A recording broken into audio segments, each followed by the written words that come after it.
Quand vous travaillez avec moi, je vous dis régulièrement, si vous vous souvenez de vos rêves, notez-les.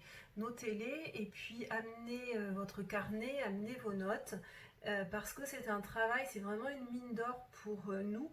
Et on va pouvoir vraiment dépasser un petit peu les choses. Tout simplement parce que le rêve, c'est de l'inconscient. C'est de l'inconscient qui se manifeste avec plus ou moins de clarté et la plupart du temps, il est justement embrouillé et on ne comprend pas forcément grand-chose.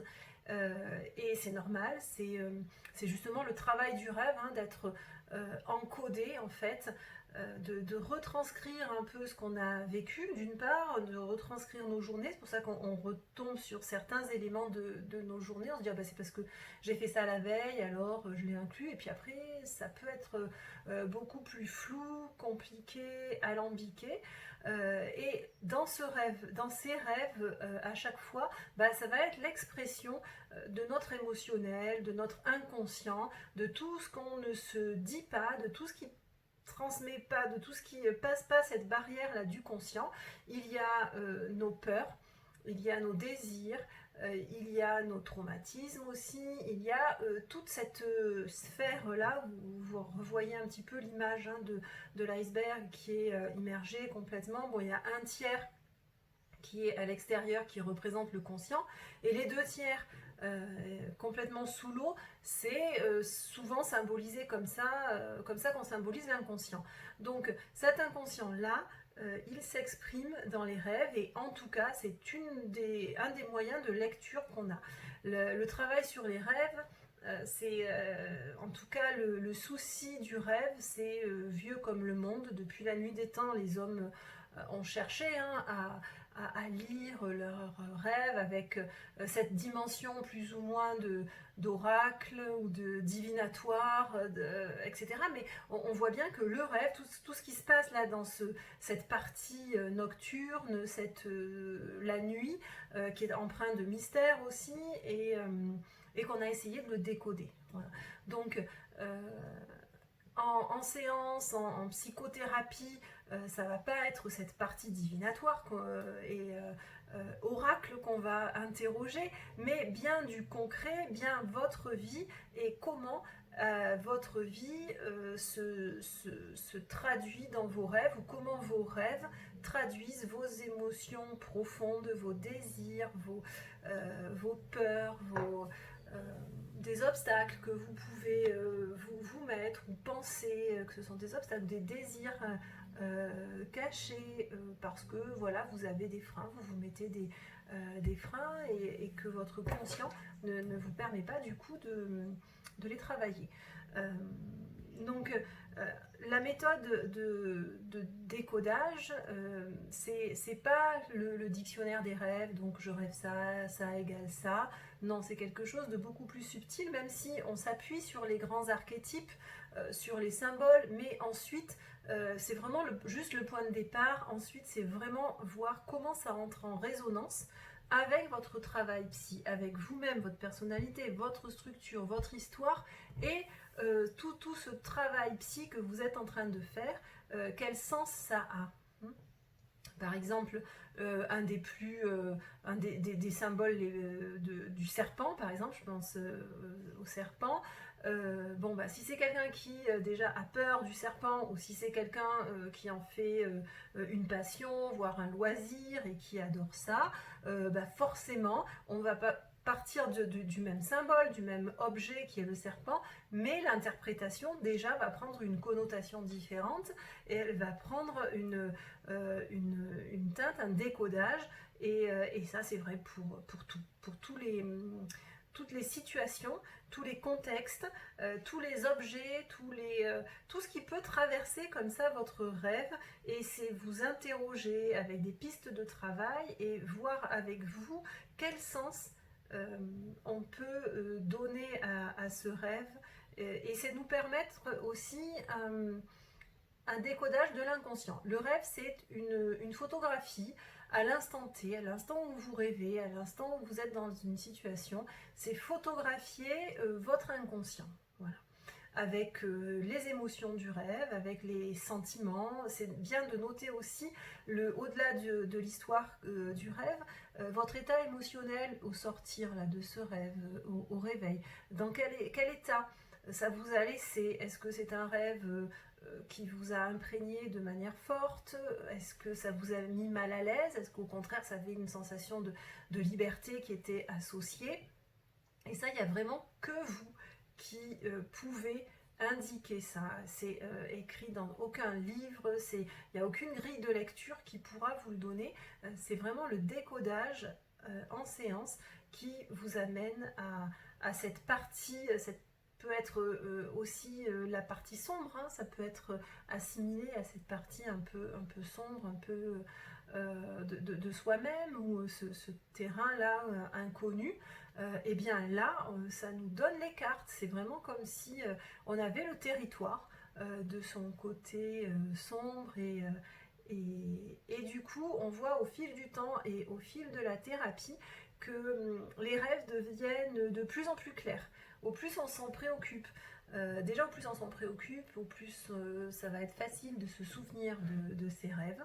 Il y a un bon moyen aussi quand on ne s'en souvient pas, pratiquement jamais, c'est de poser une action, comme le soir d'aller se coucher avec un carnet ou une feuille et un stylo, de poser ça à côté du lit. Ça transmet un message à votre inconscient, à votre conscient, même votre mental, j'ai envie de me souvenir de mon rêve, j'ai envie d'y avoir accès le lendemain matin. Et ça aide le souvenir. Et c'est vraiment précieux parce que quand vous rêvez, vous n'avez pas la barrière de l'intellectuel. C'est-à-dire qu'il n'y a pas d'intellectualisation de vous dire mais ça c'est pas possible, mais ça c'est possible, ça c'est pas réalisable, ça je peux pas, je m'autorise pas, j'ai pas droit, etc.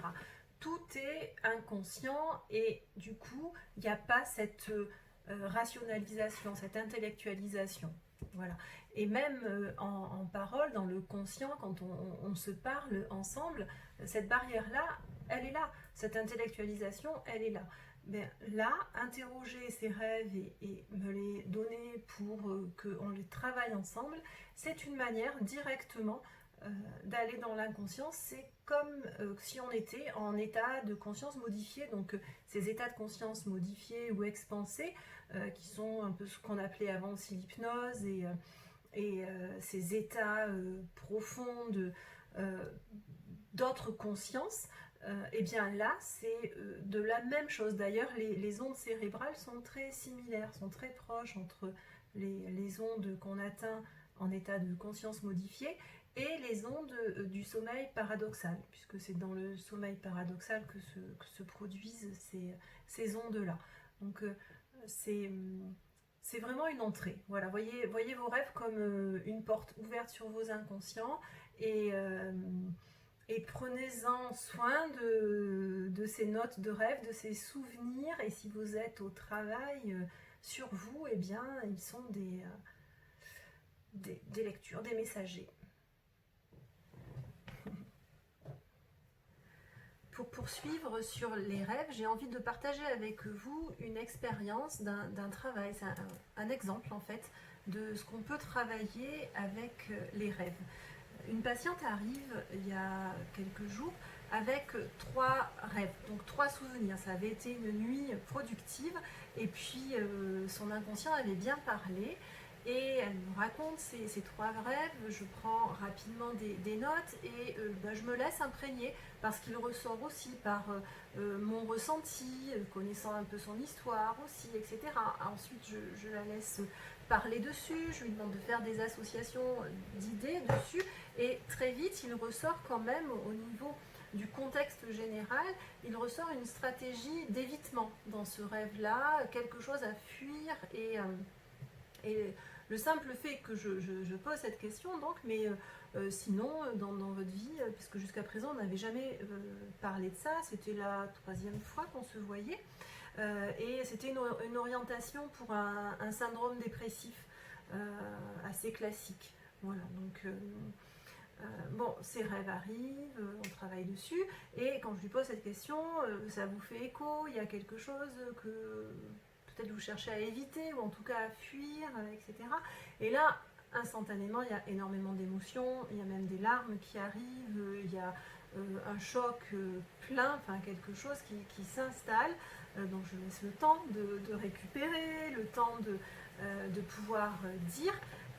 Et d'ailleurs, elle me dit oui, oui, oui, bien sûr, il y a quelque chose, il y a cette chose, mais je ne peux pas en parler, je ne peux pas. D'accord, alors très bien. Il faut savoir aussi que le psy s'adapte toujours, et moi je dis toujours, mais c'est à moi de m'adapter à votre rythme, hein, je m'arrive aussi de poser beaucoup de questions. Si à un moment donné mes questions vont trop vite ou mes questions vont vers un coin que vous ne voulez pas, vous avez totalement le pouvoir de dire Valérie, pas maintenant, pas là, c'est vraiment dans cette confiance et dans cette harmonie-là, dans cet équilibre qu'on travaille. Donc je lui dis, très bien, on ne va pas en parler, par contre vous savez de quoi on parle, vous n'allez pas me le dire, mais vous savez de quoi on parle, et donc on rigole un peu, on dit bon ben on dit quoi, alors on dit la chose, on dit le truc, on dit quoi, on dit le truc, allez, on parle du truc, donc on a parlé comme ça de ce truc, même si j'ai quelques idées de ce que ça peut être, mais j'ai pas besoin de savoir précisément, et c'est ça aussi l'intérêt du rêve, c'est qu'on va symboliser, on va métaboliser les choses et on va se mettre à un autre niveau que le concret. Bon, il pleut, je vais fermer. Voilà, bon, il fait un déluge dehors, j'espère que le son ça ira. Donc, le rêve, avec son flot de matériaux inconscients qu'il nous apporte, il nous permet de parler du problème sous forme de métaphore, sous forme de symbole, sans le nommer. Voilà. Et je vais la revoir, on va voir comment ça évolue, mais en tout cas, c'était une formidable séance parce que ça lui a permis de dire beaucoup de choses de ce truc-là, et sans passer par ce rêve, sans cet inconscient qui a envoyé ce signal-là, ce message, on n'y serait pas arrivé, en tout cas pas comme ça, ou pas peut-être aussi rapidement. Il aurait fallu beaucoup de séances peut-être pour que ma patiente puisse le dire. Et là, le fait de rassurer en disant ben, ok, on ne va pas en parler, mais on en parle quand même, et bien ça fait avancer les choses. Et c'est aussi le principe des métaphores, c'est le principe du travail, par exemple sur l'hypnose. Je parle souvent de l'hypnose parce que je travaille aussi avec ces phénomènes hypnotiques, ces états de conscience là modifiés, et c'est le langage de l'inconscient. Les images, la métaphore, le symbole, ce sont ces signaux-là qu'on utilise, et quand on crée des suggestions en séance d'hypnose, on utilise exactement ce même procédé. Donc voilà, c'est en fait, on est en conscience, on parle, mais en utilisant le même cheminement que le rêve. Donc c'était une petite anecdote pour vous montrer comment on peut travailler aussi le rêve, comment il parle de nous malgré nous. Voilà.